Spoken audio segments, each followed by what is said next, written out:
ñëpp ñi nga xamante ne ñu ngi fi di nuyu aussi n'est-ce pas tous les Sénégalais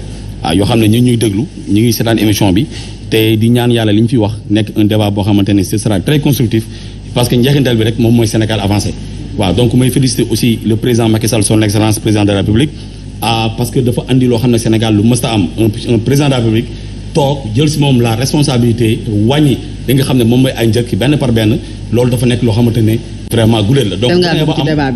bu nee ba am dañ koy jaajëfal n'est-ce pas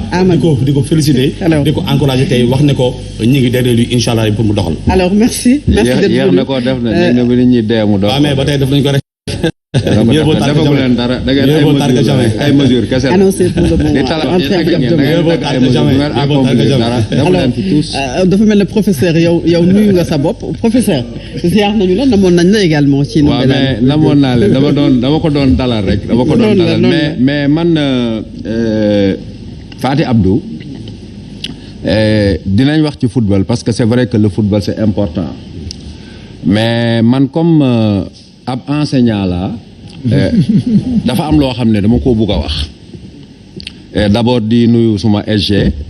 pas le représentant de Yewwi Askan Wi mais l'SG celui qui s'est beaucoup battu pour les enseignants. Merci beaucoup. Vraiment di la ziyaare ci loolu lu bëree bëri di bëgg ci yow. Merci. xam nga depuis 1 mois dama changé lycée maa ngi lycée Plan Jaxaay mais lycée Plan Jaxaay jot nañu wax ci parce que ay Macky Sall wàññi na ay njëg ak am na lu gën wàññi ay njëg mooy ñu gérer éducation bi lycée Plan Jaxaay c'est un lycée boo xam ne déjà ci biir ndox bi la nit ñi di jàngee ndox boo xam ne mën nga fa saleté verte élèves yi ci boppam ñu yónni ma nañ leen wax ne ñoom ñu ngi commencé seen yaram yi di arbis parce que ndox bi dafa saleté soo waxee ñu ne la parce que dafa nekk ci bas-fond yi mais xam nga lan mooy contradiction bi mais en face Sénélec bi mi ngi ci bas-fond yi te elle est impeccable en face bi doore bi fa la nekk te elle est impeccable kon nga gis état ñàkkal fayda ak ñàkk intérêt bi ñuy def ci état école yi et ce qui est plus bizarre mon frère muy loo xam ne Faty Abdou école bi amul infirmerie tous les jours tey moo ci mujj da ngay gis ay élèves yoo xam ne dañuy am crise wala ñu daanu ci suufu escalier lañ leen di tëral léegi nag comme dañu am mentalité de sapeur pompier dañuy bàyyi ba benn élève dee fa ñuy jaale képp di wax man nag lycée waaw man nag lycée ba ma jógee xeex lañ xam te man fu ma dem aussi bu ma fa bokkee dama koy xeex beneen bi ma ci bëgg a wax mooy aussi élèves yi nañu jël seen responsabilité parce que j'ai l'impression que les autorités de ce pays je parle des autorités académiques ak des autorités politiques école intéressé wu leen ça tout le monde le sait parce que bu leen école intéressé woon nga mën a jël sa lu mat 1000 doom dugal leen ci benn milieu boo xam ne amul infirmerie bu xale bi daanoo dañuy ut professeur bu ko yóbbu. loolu bari na ci école yi de. dinañ ko defar. mais loolu bala ñoo tabax école bi bu fekkoon ces gens-là étaient des gens sérieux qui respectaient les enseignants et l'école da ngay defar d'abord infirmerie parce que boo demee palais ña ngay faju boo demee yow sa bureau ña ngay faju foo dem ñu ngay faju ñu ngi am seen hôpital ñu sànni ko fa je dis aux élèves que nañu jël seen responsabilité que aux enseignants nañu jël seen responsabilité parce que mbéjum kanam magetu moo koy fayekul boppam bu ñu toogee benn moment les autorités réagiruñ man je m'impliquerai personnellement et je demanderai aux élèves que nañu taxaw ñu defal leen imprimerie parce que nag boo toogee ba nga xam ne nii sa bakkan des ci ngay doog a xeex loolu amul benn njëriñ maa ngi nuyu autorité fa nekk yëpp di dire que man mon combat n'a jamais été personnel c'est un combat de principe il faut qu'on respecte les Sénégalais. C'est clair. Merci. Alors professeur Oumar Faye nuyu nañu la bu baax. delloo ziar oui. invité yi di nuyu Sénégalais yi di nuyu Sénégalais yi nga xamante ni ñi nekk fii nekk extérieur ak ñeneen sax nga xam ne dëgg-dëgg bu heure bi jotee rek ñu ngi seetaan Ndoumbelane. bëri na duñ taataan di déglu ñu accepter aussi débat d'idées donc li may faral di wax le bon sens est la chose la mieux partagée et que chacun a son bon sens mais lépp li ñu koy wax rek nañ koy jéemal lal ci dëgg li professeur wax loolu moo am xale yi ci ndox mi nañuy ne ci biir ndox mi ndox bu sar xeeñ dafa am sax yu ma ci yoroon dama ko fàtte sama kër mais mos nañ ma ko yónnee nañ ko defar. Dakar s'agrandit vers cette zone ñëpp léegi côté boobu lañ dëkk. Autant d'enfants ñu nekk ci benn école amul infirmerie parfois sax les toilettes n'en parlons même pas ak la situation xale yi dañu waga arbitre ñu dañoo waga xale yi ne foofu dañuy waga nga xamante ni amatul woon moom la xale yi def. Les écoles man vraiment man seen cadre yi xale yi nekkee man ça me pose problème war nañ defar seen cadre quoi cadre de vie bi xale yi am benn cadre boo ma ci d'épanouissement yenn heures yi sax nga xam ne xale yi am na fu ñuy toog am na fu ñuy ne amatuñ ko. Il faut que même ce problème là soit réglé wala qu'on pose le débat sur l'éducation fii war nañ ko def un débat boo ma ci ni ça concerne uniquement l'éducation. dëgg quoi man li ñuy wax ci la moitié du budget foofu lañ koy dugal man jaaxal na ma. ça pose problème. franc. seeni séminaire rek. waxuma sax seeni salaire waxuma yow mais cadre de vie xale yi conditions yi ñu war a jàngee mais parfois da nga leen di xool da nga leen di yërëm xale boo xamante ni parfois à 4 à 5 la ñuy toog yenn saa yi du ñu toog sax carrément comme il le faut c'est un cri de cœur. où les gens doivent laisser problème bu ma fàtte tamit sama jàkka ji. ba léegi sama jumaa ji mi ngi noonu Fatou Abdou léegi nag dinañ tëj jumaa ji du julli si côté marché bi ndax mënatuñ fa nekk jumaa Tëngéej dinañ ko tëj. J'espère bien que balaa Malick jumaa sëñ Babacar Sy jumaa sëñ Abdou Aziz Al Amin Dabax Mali mi am fa laa nekk chaque jour dinañ ko tëj naka Macky Sall yëg Macky Sall monsieur le président jumaa ji comme que yàq diggoon te ba léegi dara amu fa di nga gis ñu tëj ko parce que yaa ñu ko waxoon bu dee am nga aussi ñu la représenté taxawuñu si. Alors c'est clair. te métti na seen waate ngay trop. jëf tëj juma moom musiba la alors Saliou Chérif. nuyu nañu la dalal sur le plateau. waaw maa ngi nuyu waa Sénégal bi yëpp di ko tàmbalee sama dëkk Tivaouane di nuyu Serigne Babacar Sy Mansour ak njabootu Cheikh Seydi Hadji Malick bi yëpp di ko ñaanal li nga xam ne naan na ko mu yeggale ko ci jàmm siyaare waa Touba fi nga xam ne fa laa jokk daal di ñaanal Cheikh Mouhamadoul Mountakha mu yàgg fi loolu te gën a wér ba naal yi mu naal ci tooli maamam yi mu yeggale ko ba sanc yeneen daal di nuyu njiitu réew mi nuyu kujjeeg politique gi daal di nuyu société civile bi nuyu waa Sénégal nuyu waa diaspora bi yëpp di ñaan suñu jotaay bi jur jàmm doon jotaayu njariñ te li ñu fi wax yëpp doon dëgg waaye ci noonu rek ci lay potoxlu ci li nga xam ni mooy li fi jot a jug ci li nga xam ne moom la ñuy xaar ci école yi ñu taxawu leen ci ndongo yi ndax farata la képp koo xamante ni si tey dem nga ba à un niveau nga nekk fa di exercer ci wàllum njàngum nasaraan may la ko da ngaa jaar ci daara yi te président Macky Sall moom ci école publique yi la jànge jaar fi ba jaar ci université bi ba génn kon moom moo gën a xam yoon yi nga xamante ni si école yi ñu ngi koy xaar donte yokk nanu gën na noo bari ci diggante bi nanu ci farlu bu baax a baax parce que bu dee dañuy dégg ci jamono ñuy wax ay milliards fii te saa su ne rek ñun ñi di nekk ci ay jafe-jafe ba am ay citoyen modèle yoo xam ni ñooy jël seen xaalisu bopp di fekk ji daara yi di ko defar tey jii boo gisee lycée bu Mbacké Bara Gaye bu Média Afrique moom moo dem di defar infirmerie foofu noonu foo xamante ni si ay wataan dafa daan génn bay lor ndongo yi mu defar ko ci alali boppam te doon un citoyen modèle ñeneen ñi nañu def noonu te nguur gi it gën cee farlu beneen ponk bi mooy ñi nga xam ne dañuy def dialyse te ñu créer seen association mu tudd A2D nga xam ne kon association des dialyses de Dantec ñu yóbbu leen fii nga xam ne mooy aéroport kit yu ñu leen defalee dialyse amul fi mu toll nii ba suba dañu war a def dialyse mais docteur bi major wax na leen ni suba du teel a ñëw ndax amuñu ay kit yoo xam ne moom la ñu war a defee dialyse yi te bu dee dem nañ ba def ko gratuite li nga xam ne moo ko war a accompagner dafaa war a nekk ndax jàngoroy roño la joo xam ne mooy segg deret ñi nga xam ne ñooy ci ñoom la dal te doon ay jafe-jafe loo xam ne mën naa indi lorange ci bu gaaw président de la république yow mi tabb ministre de la santé ak ñi nga xam ne ñoo ànd ak moom rek waay bàyyi leen xel ñooñu bu baax a baax bërëb ba day am jafe-jafey ndox mi ñuy génnee ci ñi nga xam ni mooy ñi am jàngoro yi deret jooju noonu dañu koy jël di ko sànniwaat ci biti ba mu fay indi ay salte nañu leen taxawu te xam ni ci askan wi lan bokk ci nit ñi lañu bokk te yitte ji ci war ñu def ko ci ndax suba war nañoo def seen ay dialyse ñu wutal leen ay kit. alors ça c'est important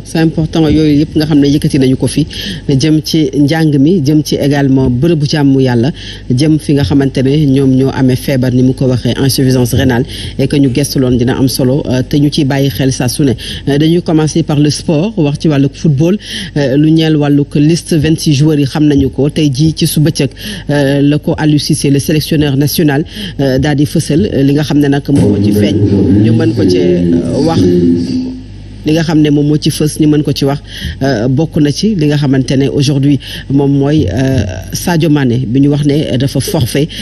du mën a dem terewul bokk na ci liste 26 joueurs mais également le retour de Crépin Diatta ban lecture nga ci am aujourd'hui major blessure bu Sadio Mané mu nekk mbetteel ci askan wi également naqar boo xam ne ñu bari jàpp nañu ne il est indispensable pour l'équipe nationale du Sénégal pour Qatar bi ñu war a dem s'il ne va pas peut-être compétir est-ce que mënul nekk jafe-jafe pour l'équipe. Non, mën na bañ a nekk jafe-jafe ci équipe bi. On a l'habitude c'est comme un médecin quoi ci benn district sanitaire. S'il fait buy def ay interventions chirurgicales il le fait chaque fois ça réussit ça marche mais un jour il est appelé à du ko mën def wala du fa nekk. Sadio Mané est un point focal pour le football sénégalais donc mais nit la aussi comme nit ñëpp mën na gaañu comme mën na feebar. Malheureusement dafa blessé wu.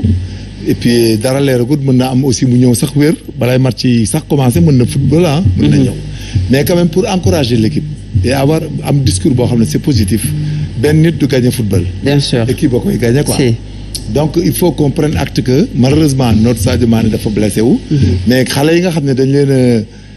désigner ñoom it à la place de Sadio kii remplace Sadio Mané ak ñeneen ñi ci topp ñoom lañ def seen xel ne il doit faire autant que lui ou mieux que lui. Et puis c'est une question d'équipe. Dans affaire duel la c'est comme si vous aviez une armée nga jël benn waaye rek benn caporal wala caporal chef wala benn colonel ne jàmbaar la moom kese mais il pourra jamais gagner la bataille du gagner bataille donc là c'est coaching la il y a des personnes yoo xam ne ci corporation bi ñuy nekk bu ñuy def dara dañuy am influence positive loolu la demee donc les joueurs footballeurs là ñoom it dañ def seen xel ne seen défi mooy à l'absence de Sadio Mané ñu fexe ba ñu am avantage ak résultat ñu def comme ni Sadio Mané doon def loolu mooy wax ji parce que personne n'est éternel nit doomi aadama machine la comme machine la il faut des fois routine bi dem léeg-léeg benn soupape wala courant bi sax tàkk wala essence bi am pollution mu bañ a dox mais ce qui est présent Sadio Mané nag li ko dal ñoom da leen di mettre à l'épreuve ça met tout le monde à l'épreuve parce que ñoom bu ñu demee ci football bi defuñu fa dara wala ça ñu am benn défaillance mais cela veut dire que donc ñoom ils sont pas aussi engagés que Sadio Mané dañ koy ñaanal mu wér et on espère qu'il va jouer et que Aliou Cissé a bien fait de le désigner parce que day rehausser moralu troupe yi et puis Sadio Mané pourrait être guéri parce que tout est possible parce que amul fracture peut-être te waxaguñ ay rupture de ligament waxaguñ yooyu peut-être ay contusion la et puis mais mën nañu am yaakaar mu revenir alors mu revenir est-ce que du yaakaar boobu monsieur Dianté moom la Aliou Cissé am ba aujourd'hui publication liste bi surprise la également pour ñu bari ñu gis ci Sadio Mané. Oui mais Sadio Mané dans la liste des 26 moi ça n'a pas été une surprise. Alors qu'il est déclaré forfait. J'avais mis sur ma page Facebook bi ma déggee nit ñi di wax ne Sadio Mané forfait j'ai fait une publication en disant que tu seras au Qatar et tu mettras le monde à tes godasses n'en déplaise aux oiseaux de mauvais augure xam nga les gens voudraient quand même créer une certaine psychose au Sénégal on a vu l'exemple avec Zidane quand Zidane avait été forfait pour une compétition je sais pas ndax coupe du monde la wala coupe d'Europe xam nañu fu France mujjee. On connaît aujourd'hui la valeur de Sadio Mané dans l'équipe du Sénégal. Les gens voudraient jouer à nous faire peur. Et nous également nous sommes tombés dans le truc. Je veux simplement rappeler que pendant la Coupe d'Afrique, Sadio Mané a eu une blessure contre le Mozambique. C'est ça, bu doon keneen la day génn mais il est resté, il a marqué un but doog a génn. Donc même si le médecin de Bayern disait que Sadio était forfait, moi j'aimerais bien entendre la voix de Sadio Mané. Je pense que si Aliou Cissé l'a sélectionné. Mais est-ce que blessure yi bokk na. C'est-à-dire que contre Mozambique ak aujourd'hui touché au péroné, est-ce que quand même partout mais Sadio keroog sur le terrain il était presque tombé en syncope. bu doon keneen la génne nañ ko. on a voulu le faire sortir il a dit non je vais jouer. Donc je pense que bu ko Aliou Cissé sélectionné c'est en connaissance de cause et il sait qu'il est sous contrat avec le Bayern Munich donc si ça devait créer des problèmes à Sadio Mané au Bayern Munich il n'allait pas le sélectionner. Donc lu ñu koy ñaanal rek moo koy il va se rétablir le plus tôt possible et que yaakaar bi Sénégal am ci ñoom ci moom particulièrement yàlla bu yàlla tas yaakaar boobu. ñaanal équipe nationale parce que dañuy dem xare ji dañuy dem défendre les couleurs de la République te yaakaar bi rëy na li tax yaakaar bi rëy c'est que on vient de sortir d'une compétition africaine où on a été champion d'Afrique donc tey jii yaakaar bi rëy na donc dañ leen di continuer di leen ñaanal pour que ñoom ak Aliou Cissé véritablement ñu mën a yegg foo xam ne foofu lañ leen di séntu. nit ñi nee nañu woy il faut aller en quart de finale il faut aller en demi-finale mais l'équipe du Sénégal là avec les valeurs qu'il y a malgré tout ce qui s'est passé après la Coupe d'Afrique moi je demeure convaincu qu'on peut aller le plus loin possible. C'est clair. Alors on peut garder espoir alors monsieur Ndiaye Amadou Makhtar que ne il va revenir et que day dem ci compétition bi ci Qatar Coupe du Monde. Très sincèrement je suis vraiment très optimiste donc parce que quand même je pense que bu ñu ko dugalee ci liste bi rek donc ça veut dire qu'il y a toujours une chance de récupérer Sadio Mané te encore il faut pas oublier que compétition bi c'est une compétition qui est un peu longue. Voilà donc même bu fekkente ne mënul jouer li nga xam ne moom mooy les premiers matchs donc mën na ñëwaat. N'est-ce pas en cours de compétition te loolu lay ñaan pourquoi pas Sadio Mané ñëw en quart de finale wala en demi-finale yóbbu ki nga xam ne mooy équipe du Sénégal finale n'est-ce pas jëloo ko coupe bi donc loolu lay ñaan foofu tamit damay encore une fois revenir sur un aspect important xam nga le sport il y a un accompagnement bu nga xamante ne c'est l'État qui est derrière donc Coupe d'Afrique on a vu que le président Macky Sall s'est personnellement mobilisé engagé des ressources importantes pour les mettre dans les meilleures conditions fii encore Coupe du Monde bi le président n'est-ce pas a fait la même chose sinon le double voire le triple donc on attend que ñoom aussi n'est-ce pas ñu def seen part maanaam n'est-ce pas xeex même bu fekkente ne ce sera sans Sadio Mané au début yéem a def tout ba dem au quart de finale oui Sadio Mané ñëw yóbbu ñu demi-finale ñu jël coupe bi andi ñëw avec son excellence de président Macky Sall parce que dafa jig réew mi il faut aussi le dire c'est sous le leadership du président Macky Sall que le Sénégal mësa téye li nga xam ne moom mooy la Coupe d'Afrique pourquoi pas. Et moi je pense quand même que le président dinañ jig encore inchallah rabbi ba ñu jël li nga xam ne mooy Coupe du Monde. Alors c'est clair alors très bien Amadou Makhtar alors ñu ngi koy wax 21e minute entre Bayern de Munich ak Werder de Brême ci la amee blessure boobu ñi seen xam-xam màcc ci Omar Faye jàpp ne blessure la boo xam ne mën na bañ a gaaw a wér et n'empêche Aliou Cissé boole ko aujourd'hui ci ñi nga xam ne mooy 26 joueurs yi war a dem au Coupe du Monde am nga yaakaar ne il peut revenir quand même ci forme bu baax. xam nga tout ce brouhaha bi gars yi di def autour de Sadio Mané war nga xam ne Sadio Mané est l'âme de l'équipe nationale. l'âme oui. bu doon keneen duñ ko waxee ni Sadio Mané àdduna bi yëpp Sadio Mané la ñuy wax ça veut dire que nit ñi xam nañ li muy représenté nous avons besoin de Sadio Mané très franchement li ñuy ñaan yàlla mooy mu rétablir ba mën a ñëw jouer Coupe du Monde. loolu la ñuy ñaan ñun mais li may regretter aujourd'hui c'est à 3 jours des compétitions si le président nar a jox gars yi drapeau bi ou à Qatar pas au Sénégal te ñëpp ñu si ëpp ñëpp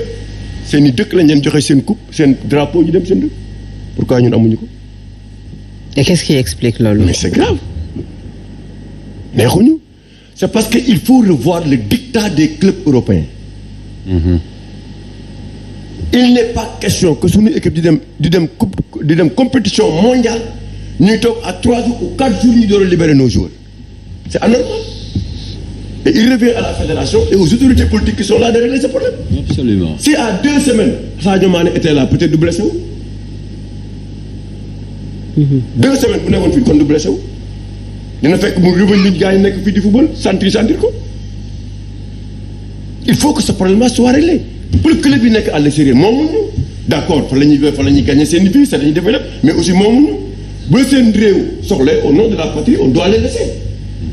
dafa war a bokk ci li nga xamante ni dañ ko war a xeex parce que li am nii quand même c'est grave à la limite c'est anormal l'autre chose. Oui. On va vers la Coupe du Monde. Il y a des matchs qu'on doit montrer dans ce pays. La RTS ne montrera que 26 ou 28 matchs sur les 64 matchs. Elle ne montre pas tous les matchs en fait. Pourquoi?